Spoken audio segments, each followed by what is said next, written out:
The United Kingdom was at war with Germany and the Axis powers. It was a time of great upheaval. Men, women, and children experienced extreme hardship and suffering in one form or another. Few escaped the harsh conditions of wartime life. The country was subject to bombing, including the threat of gas attacks. Famine was a real threat, and in 1940 food rationing began.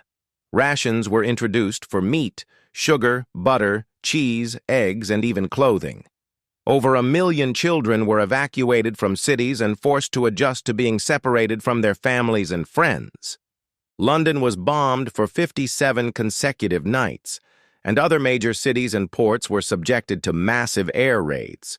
Women and children aged 14 to 17 were fully engaged in labor, many of them replacing men who had gone to the front. Children who reached the age of 18 were called up for military service. Boys into the armed forces, and girls into the women's auxiliary services, the army, or other jobs vital to the war effort, including mechanics, engineers, and munitions manufacturers. Margaret Prestwick, or Peggy, as her friends called her, was a baker's wife until her husband John joined the army at the start of the war in 1939, and she suddenly became a baker. As far as she knew, he was still fighting Rommel in North Africa. Now she not only baked, but also rationed flour and other ingredients, which made life even more difficult, and supplies were so scarce that she could only bake the simplest bread. At 37 years old and 5 feet 7 inches tall, she had a curvy figure but was strong enough to knead dough for hours. They had 2 children who were quickly approaching adolescence, but there would be no more children.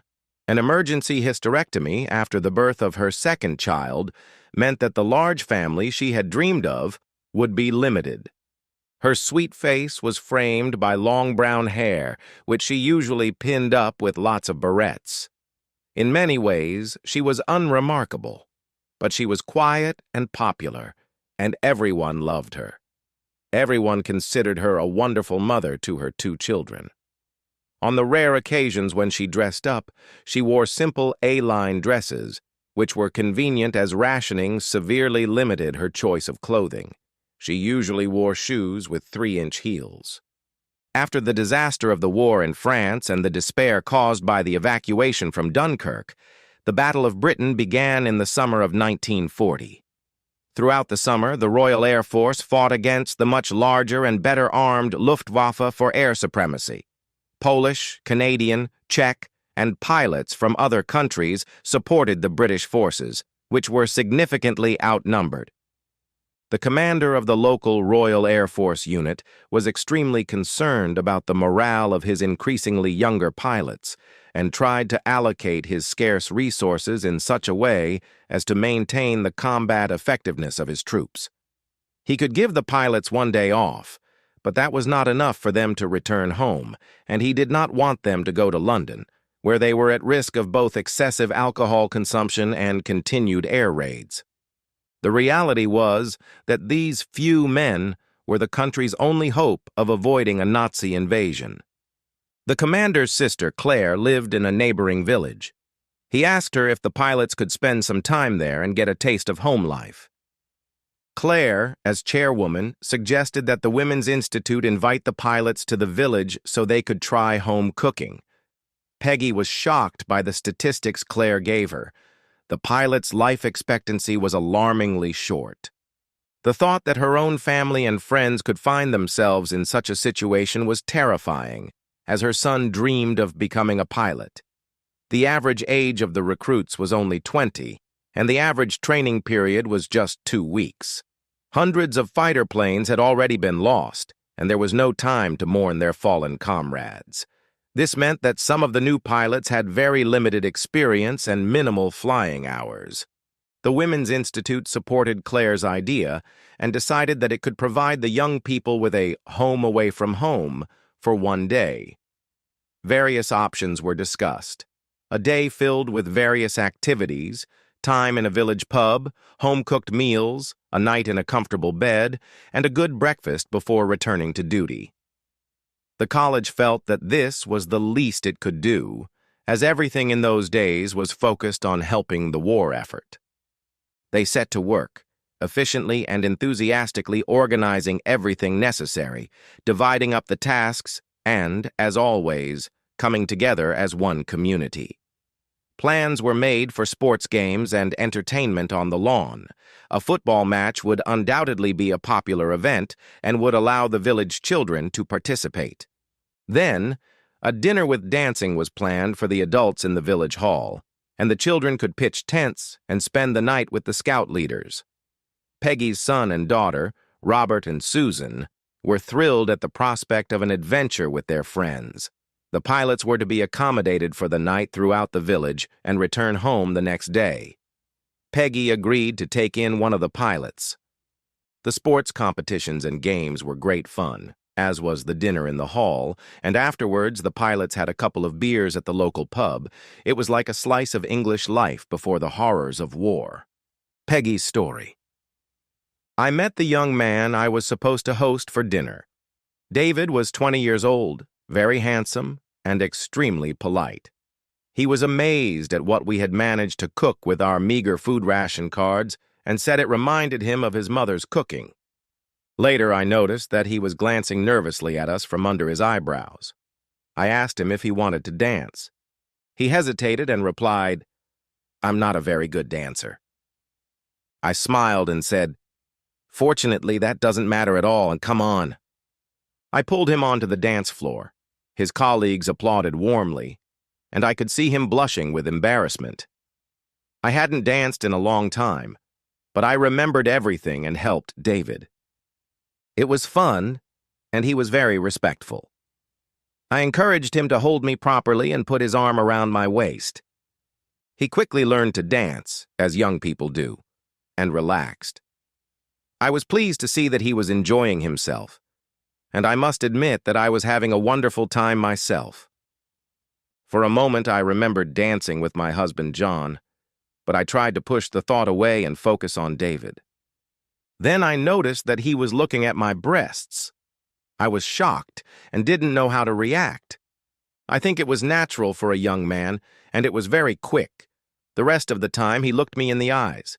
In fact, he looked into my eyes quite often, and he had such beautiful blue eyes. I started to pay close attention to how our hands touched and how my chest touched his chest. Our conversation flowed easily, helped by everything going on around us and the music. It was nice to let my hair down and have a good time, trying to forget about the war for at least one night. On the way to my place, David told me how much he missed his family. When we got to my apartment, I made some tea, and as we started drinking it, I noticed tears in his eyes. "What's wrong, David?" "I just want to thank you for tonight. It was a really special time. I miss home and my family so much, and this was like a breath of fresh air. It was nice to forget why I'm here. Now it's all coming back to me, and I believe in tomorrow." His words trailed off, and he stared into the distance before returning to the present. To be honest, I'm scared. I don't want to let anyone down. I've only spent 28 hours in a fighter jet and have no combat experience. I took his hand and tried to calm him down. "You can only try your best. Everyone is afraid. It's natural. What matters is how you react." He apologized and quickly pulled himself together. "I'm sorry, I wouldn't have confessed to anyone else. It's so easy to talk to you. You're so kind. I'm a good pilot and I'll do my duty." "I'm sure everything will be fine, David. What you're doing is very brave. I'm sure you won't let anyone down, and your family will be proud of you." I kissed him on the cheek and suggested he get some sleep. He hesitated, saying he didn't want the night to end, so we finished our tea and talked a little longer before going upstairs. There was no trace of his earlier doubts, but I was sure they were still there, hidden, as they were in so many other young men during the war. He talked about home, and when I asked about a girlfriend, he said he had always been shy and hadn't met the right one yet. I assured him that sooner or later he would find his girl. I lay in bed worrying about David and what he was going through. Then it occurred to me that he might die tomorrow. He might not have a later and a chance to meet a girl and fall in love. Maybe I could comfort him, because in reality any of us could die tomorrow. But could I do that? What about John? He's still alive. I froze in inaction. It was obvious that David was a virgin, and I couldn't have any more children, so there was no risk in that regard. He woke up with a start. "Shh, it's okay. I came to keep you company." I slipped into bed next to him and kissed him. Even in the dim light, I could see that he was in shock. He stammered, "I've never—" "I know, I'd like to share this with you, Wias, if you want." Sensing his hesitation, I decided to take the initiative and kissed him again. This time kissing him. It was nice. No, actually, it was wonderful. David seemed to agree because he responded to my kiss passionately. He pulled away, breathing heavily. After a few moments, he turned to me and put his hand on my cheek. "That was wonderful, Peggy. I'll never forget it. Thank you so much." I was in heaven, slightly dazed, and my whole body was tingling. It was wonderful for me too, David. His strong arms wrapped around me, making me feel protected and safe, and we fell asleep together. When I woke up the next morning, we were still in each other's arms. I saw David smiling back at me, now fully awake with a serious expression on his face. "I'm sorry if I took advantage of the situation. Last night I completely forgot that you were married. I shouldn't have—" I interrupted him. "It was my decision, David, not yours. I came to you myself, remember? Don't think about it too much. It was right for me, and I don't regret it." "I can't regret it either. It was the best experience of my life. But something worse could follow if we don't get you back to the barracks in time. Let's go."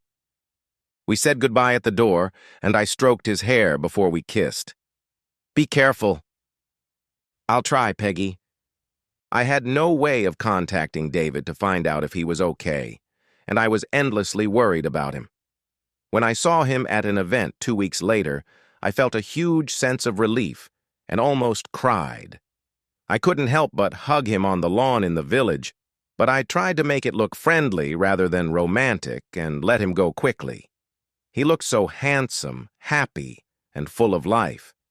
This time, the day dragged on, and I couldn't wait to drive him home. I saw him glance at me several times and was glad I had chosen a nice dress. I wanted to look good for him. The children were excited to go camping again, so I met David at the pub. He was excited and told me that he had shot down a German Heinkel bomber, preventing it from dropping its bombs on London, and that his fellow pilots were celebrating him. We walked side by side, keeping a decent distance. As soon as I closed the door, he hugged me. We made love for several hours. I felt guilty, but tried to convince myself that I was patriotically supporting the troops and helping the war effort. More importantly, I was helping a brave young man, and no one deserved to die a virgin. Perhaps John had found freedom if he managed to get leave. In those circumstances, I didn't envy him at all. I wondered if any of the other young pilots had been lucky, and hoped they had. I tried to ask the other women, but they were all very secretive. Only my college friend Mary hinted at something, saying that her boyfriend was very attractive. I had seen them dancing together, and after persistent questioning, she finally admitted that there was something going on between them. I wrote a letter trying to explain everything to John as best I could, but I didn't send it. I didn't want to do anything that might affect his concentration and safety. Many broken engagements led to tragedies in the war zone. It was more important for me to understand my actions and emotions, so I wrote the letter and hid it in a box with my underwear. Before I could make a decision, disaster struck. David didn't show up on the third day in the village. Claire and the squadron commander found me and explained that he had been shot down over the English Channel and killed. I was stunned. He had his whole life ahead of him, and now he had been robbed of everything. He was so lively and energetic, full of adventure and optimism. It was so unfair. Mary comforted me. "Whisper to him that you gave him something special, Peggy. He was so happy when he was here. Imagine if you hadn't done that and he had missed this opportunity." I couldn't stop thinking about him, remembering our time together. Gradually, I came to the conclusion that we had lived a perfect moment, that there was nothing wrong with that on the contrary, the time we had spent together had been a blessing. A month passed before Claire asked if I would like to take another pilot. During the war, there was no time for grief. Everyone had to move on quickly. Robert was Canadian, 26 years old, a little older than me. Before he volunteered, he was an agricultural pilot. I tried to calm him down and distract him from the war. We had a wonderful evening. Dinner and dancing lifted our spirits. I could see that he was trying to hide his fears. His smiles and laughter didn't reach his eyes. I knew what I was ready for, and this time I didn't wait. I kissed him as soon as we entered the house, and he pushed me into the kitchen, continuing to kiss me as we tore each other's clothes off.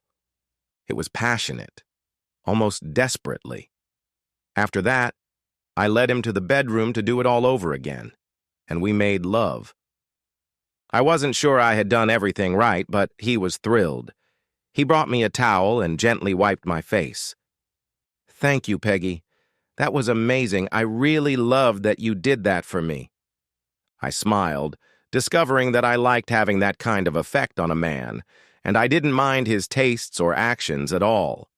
Robert lasted longer and eventually became an ace pilot. "Are you the best pilot of them all?" "I can't say how good they are. Maybe I'm just lucky. I'll always prefer luck to skill. It's not always important how good you are." I knew he was being modest.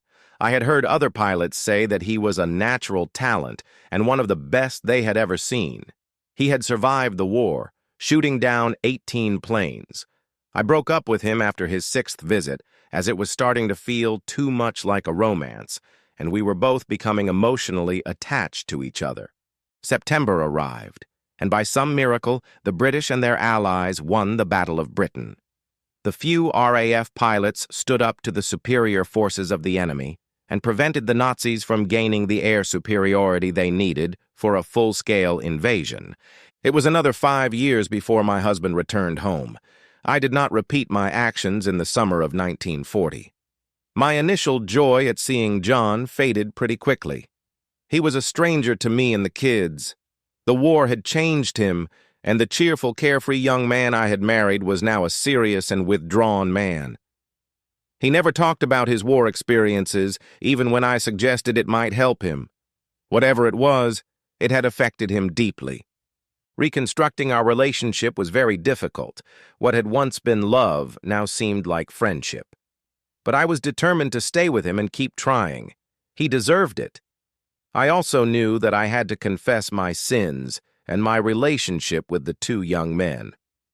I found my old letter and reread it, seeing my confession of sin and my explanation of why I had comforted them.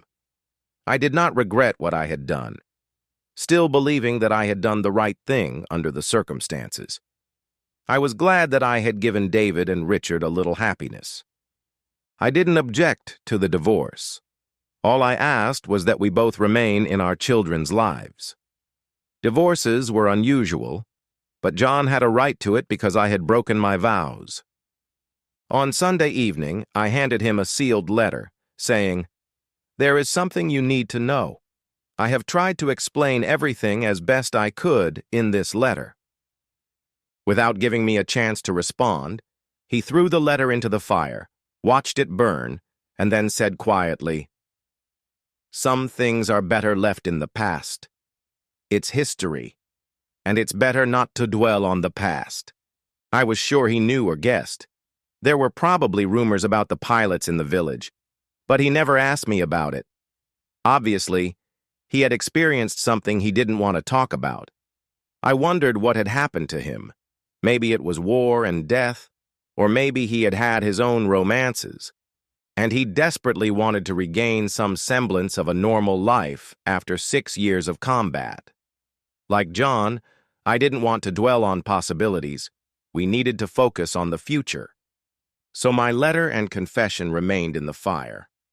I often thought about David, not about sex, but about the cruel loss of such a young and beautiful life. It made me feel a little better to know that his bravery and self-sacrifice had saved so many other people. I believed I had done the right and noble thing, hoping that I had brought him a little happiness in his desperately short life. I was amazed by John's resilience and strength. Gradually, he became the loving father his children had known before the war, and we became a family again. We often talked about our courtship and the happy moments of our early married life. His personality and character shone through, and I felt lucky to be able to share my life with him. Despite years of austerity and rationing, we both lived to see some positive outcomes of the war. The 1950s and 1960s were a new and exciting era, full of optimism and hope, led by the next generation, including our children.